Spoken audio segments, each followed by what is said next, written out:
And we've been conditioned our entire career, especially if you stay in as long as I did, that you have to have everything in place and you have to know exactly what's going to happen. And you have to be able to see yourself in 5 and 10 and 15 years. And once you retire, the fact that you cannot pinpoint in 5 years where you're going to be is a scary thing.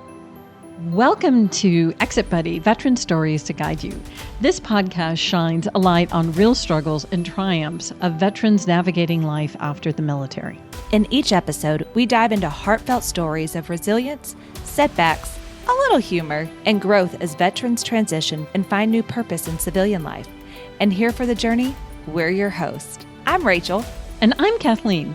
If you're looking for inspiration, practical advice, or just a reminder that you're not alone in your transition, Exit Buddy is here to help you thrive beyond the uniform.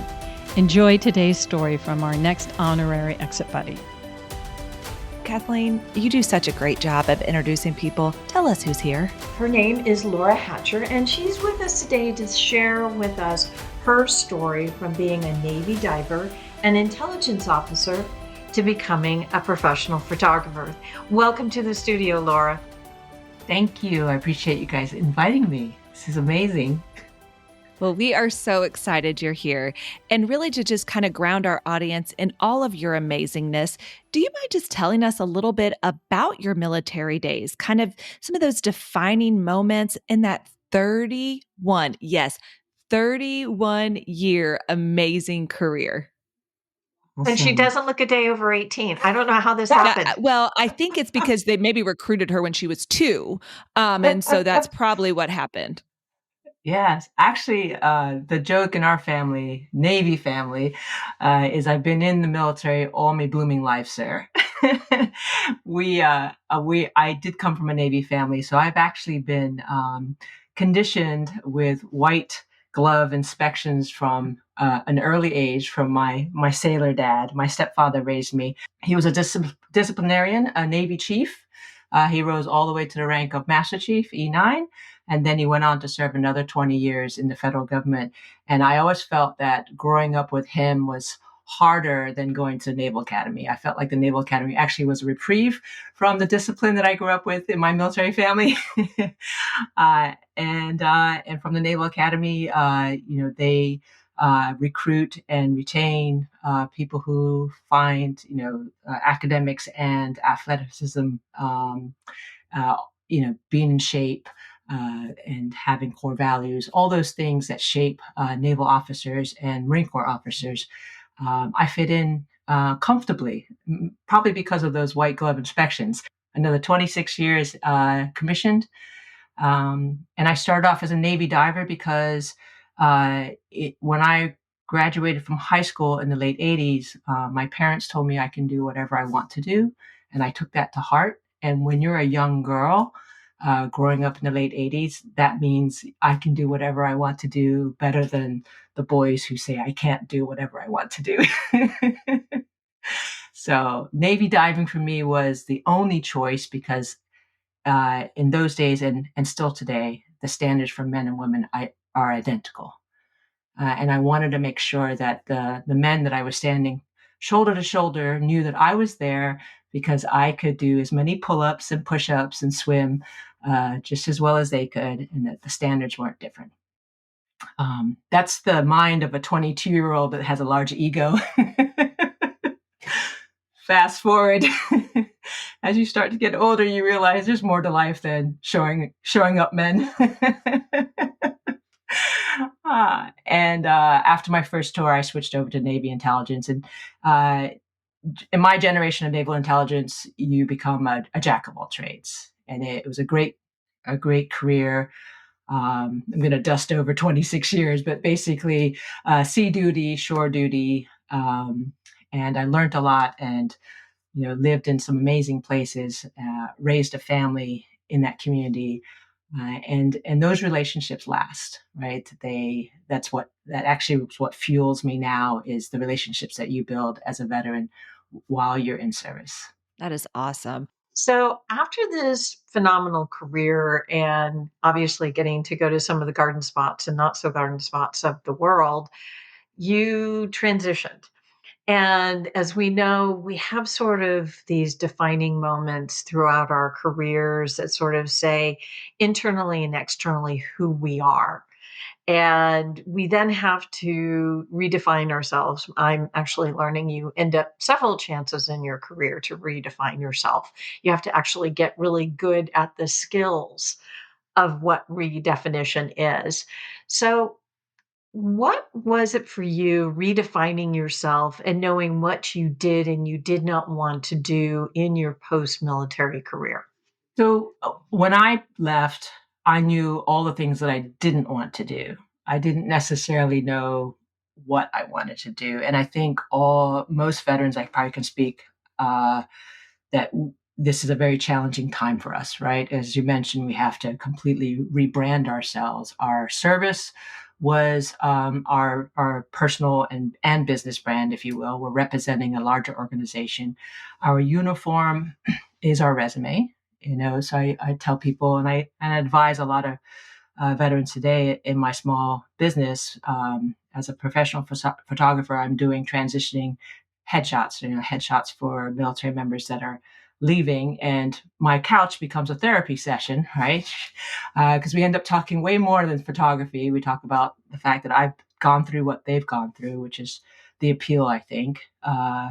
And you are faced with trying to figure out what it is you want to do for yourself, and you don't realize it right away, but you can do anything. The only thing that's holding you back is the fear of the unknown or the risk. And we've been conditioned our entire career, especially if you stay in as long as I did, that you have to have everything in place and you have to know exactly what's going to happen. And you have to be able to see yourself in 5 and 10 and 15 years. And once you retire, the fact that you cannot pinpoint in 5 years where you're going to be is a scary thing. It's very unnerving. And so overachievers like me, we find our jobs before we even retire. So I actually already had a job before my terminal leave was over, because I was head of household and I still had 3 sons that were in school, and that was just pure fear driving that. And so I learned quickly that if you find a job that perhaps doesn't pay as well, but you can get passionate about it, and you match it to what you're already bringing in by waking up, the Navy's paying you to wake up, put those two together, you might actually be back within your means. And so that's what I did. I went and found a nonprofit job that I thought would be amazing because it was drawing on the skill sets that I brought to the table. But just the whole journey of finding that job was incredibly hard because you have to redefine how you talk, how you present yourself. The things that you think are important don't actually translate to skills. They're not, leadership is not a certification, but that's not the way we're raised, right? The Navy, the Army, all the services raise you to sink or swim. We never go to a job actually ready for it. You might get a little bit of training, but your entire career has been training you to take any job they give you. You just, once you get there, you figure it out, which does not translate on the civilian side, as you probably both know. I want to dip back over to your nonprofit career because before I was in recruitment marketing, I had a long career in nonprofit marketing and fundraising. And it's interesting. People always think that working for a nonprofit is just all about passion and there's no drama and there's no difficult and there's no territories and there's no fighting and we're all kumbaya. Is that the way it really is? It's not all kumbaya. You can get behind, obviously, the mission. In my case, I don't want to speak ill of the organization, but the environment, the work environment, wasn't to my liking. And I woke up 6 months in and realized that I was not enjoying myself, and I dreaded going to work. And one day I called my best friend on the phone in tears, saying, "I can't do this. I don't like this. I'm not enjoying it. What should I do?" And she's like, "Do what you do on the side, but do it full time." I had a side hustle with the photography, and I think I put all these things in front of me to prevent me from looking at doing what I really want to do based off of fear. that I wasn't going to make enough money to sustain because I've been conditioned. I have to have a paycheck that comes in at a certain time every time. Well, I did. I now have a pension. You're just going to have to figure out how to supplement that. But at the time, you don't realize it. So It is hard because we have all of these lessons that are taught to us either growing up or throughout the military or through our various different careers, that they're all external referral. They're all, you need to have this title, this position, this house. And I'm not going to talk about those of us outside the military because we have our own issues with that. But I think that looking at not using those, and I'm really loving your words on this, not using those as those guidelines, those guideposts when you're crafting your new identity and crafting your new career. Don't use those as guideposts because that's only going to make you suffer more. And I applaud you for following your passion. But Kathleen, I just want to stress what you just said. Now emphasize it from women, right? As women, we tend to look at a statement of work and say that we can't do it unless we can do 100% of it. Yep. Right. So we are, and this is one of the advice I like to give out to my transitioning veterans, especially women.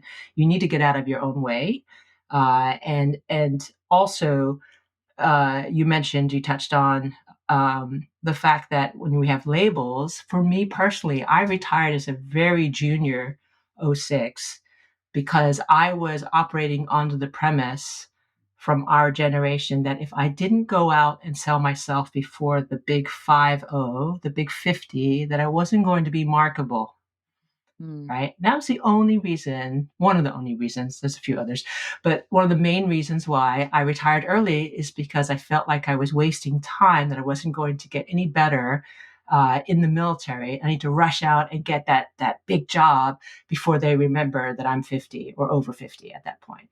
And that's all baloney, right? That's our generation of parents telling us. Yeah. Just like you said. And so I just want to emphasize that because I think women are tougher on themselves than men are. Men can look at a job posting and say, oh yeah, I can do all of that. When in fact, maybe, 20% of it they actually do. You are being generous with the 20%. I mean, we do see it all the time. Women do want 100%. They'll look at the requirements and say, oh no, I've only had, 6.4 years, not 7 years of experience. And so it definitely, you see it all the time. So I think it is a great reminder as people are transitioning, get out of your way. I think that's fantastic advice, and you can do it. And I love how you kind of started the conversation. You can be anything you want to be, and you can be, as long as you don't get in your own way. So Laura, you got me all motivated about so many things, but one in particular, and I'm just so glad that you've been able to kind of weave it into the conversation here, talking about your passion and really what continues going every day, and that's photography.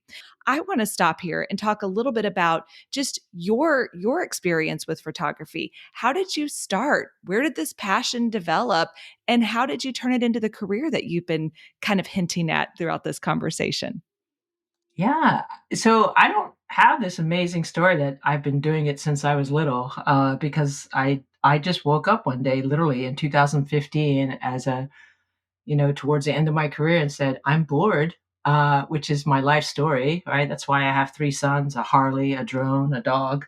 I joined stayed in the Navy as long. I get bored very easily. And I just said, I'm going to go learn something for myself. And here in Alexandria, Virginia, there's an amazing organization called the Art League, and it's an art school within the Torpedo Factory, which is an art center on the waterfront in Old Town Alexandria. And I kind of also freaked out that first week because there was a lot of math, and I don't do math. I don't do math in public or private. It's overwhelming. And I also went to an engineering school that was overwhelming. And I said, I don't think I'm going to like this, but I stayed. I stuck through with it, mainly because the military teaches you not to quit. Quitting is frowned upon. And at the end of it, I wanted more. And I just loved having just moved to DC. I loved how this class introduced me to places that I wouldn't have normally gone to or knew how to access, like the National Cathedral, for example. You just can't walk into the National Cathedral and take pictures of their beautiful stained glasses, but this teacher had access to that. And here I am 8 years later in my business, and I truly enjoy it because I'm back to doing what I love most, and that's serving others. Love it. And just one other thing, you kind of mentioned that you went into a class. Did you ever have a mentor or somebody that just kind of continued to spark the fire and keep you going outside of your go get it kind of attitude? But anyone else that may have served as a mentor or coach kind of throughout this passion? I basically walked into a photography studio uh, and asked the woman that was sitting there. I mean, I walked in off the street and I said, "Hi, I aspire to be where you are. Will you be my mentor?" And I know she's looking at me like, "What? You just walked in off the street. Who are you, lady?" And I explained to her, in the military, we don't make it to where we are without having accountability buddies, sponsors, mentors. I mean, they're all different, right? They all serve different purposes, as you know. And I asked her, I said, I'm just starting out. I would love to be where you are in the future. Would you? I'm not going to stalk you. I just I'd like to come to you from time to time and ask questions. And uh, ironically, 3 years later, that was the studio that I took over when she decided to retire. So her name's Katie Garlock, and she's amazing. And she basically introduced me to just a higher level of thinking, about value, obviously about my time and expertise. And it's great because if you surround yourself with people that are like you're never going to improve, right? You're just going to perpetuate the mistakes that you're making. If you embrace that other people can offer you lessons that you can learn from, uh, not take advantage of them. Obviously, if they need to be compensated for their time, be willing to do that because they took years to get to the level that they're at. So I wanted to respect that. But she was amazing. So we talked earlier about, managing money and the things that the military taught you. So what of your military officer experience sort of helped you set up your business world and become a business owner? Looking back now, I absolutely can see how any service, whether you're enlisted or an officer, is a foundation for entrepreneurship. Having discipline, strategic thinking, manage the fact that I had been in so many leadership positions as an executive officer, a commanding officer, an officer in charge. All of those required pretty much the same skill sets I'm using now. And so when I get into situations where things are either going well or not going well, I can tell that I'm drawing on things that I did when I was in the service. All of those things I learned how to do from when I joined at age 17, and was just honed all the way through my entire career. So they become second nature. So that when you plug into whatever it is you decide to do, and I think that's true for anyone, whether you're going into business or going into somebody else's organization, you're going to start drawing on things that provide comfort because you understand. Okay, I may not have seen this particular problem, but I've seen something similar to it, and you're going to reflect on what did I do before, it's just I think it's just wonderful once you see it, once you acknowledge that you have an arsenal, you have the foundation. You just got to remember how to draw from it. That makes complete sense. And I love the way that you described it with kind of the arsenal of what's available to you. But do you mind sharing anything else, or do you have anything else that you want others to hear that's just so important as they're transitioning, kind of helping them prepare? Any more advice that you want to give out there, my friend? Absolutely. So I have 5 transition takeaways that I keep and share. The first one being that self reflection in the Navy was not issued in my sea bag, right? So you aren't taught how to reflect and how to understand yourself. So the first thing you're going to have to do when you leave the military is reintroduce yourself to yourself. Figure out what you're passionate about. And it's not going to happen overnight. In my case, it probably happened, maybe a year or two removed from actually leaving. The second thing we've already talked about is getting out of your own way, getting out of your own head, and that starts with how you talk to yourself. It's important not to limit the way you think based off of the way you talk about yourself. So when you introduce yourself, it wasn't Laura Hatcher. I'm a struggling artist, or I'm an amateur photographer. I'm a photography owner or studio owner. I'm a professional photographer, but it took me a while to actually follow my own advice. And then leverage your resources, because as veterans, we have so many. It's overwhelming how many resources we have. Most of them are good. Some of them are predatory, not so good. But there are plenty out there. And never stop learning is my fourth one. Just because you think you're comfortable, you need to learn how to be uncomfortable, because there's so much more to learn. And the last one I would say, which we already touched on, is to seek mentors and accountability buddies. And by accountability buddies, I mean people that understand your journey and support you. They're not tearing you down, and they're asking you, have you done X? Have you done Y? You said you wanted to do this. How's that going? Right? Because when you are only answering to yourself, and I love my boss, she's amazing, but sometimes she doesn't hold me accountable. So I need some outside influence. That's why you need an exit buddy. Exactly. Always need an exit buddy. Well, Laura, thank you so much for sharing your journey and your story. And I love your 5 takeaways. That's really great. Thanks for joining us in the studio today. Thank you. So it was really great talking to Laura, entrepreneur, business owner, providing us a lot of advice on self-reflection. So that's my big thing. I'm so thrilled that we've had a guest. We've had a few, but she really honed it in on self-reflection. When you make this major transition, you got to get to know yourself again. You've changed from when you went into the military to when you're coming out to the military. Rachel, how about you?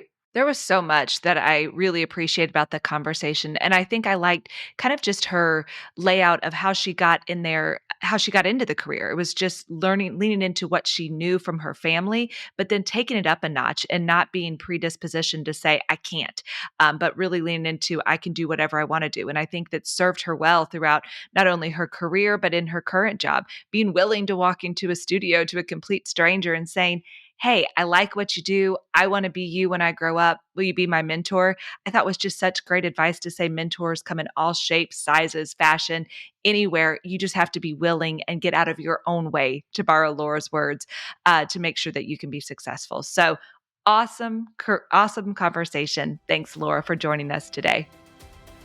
And thank you all for listening and tuning in. Make sure you follow us so you can catch every episode and be one of our Exit Buddy friends. Also, get out there and subscribe to our LinkedIn newsletter. You're going to find all the links in our show notes. Till next time, bye y'all.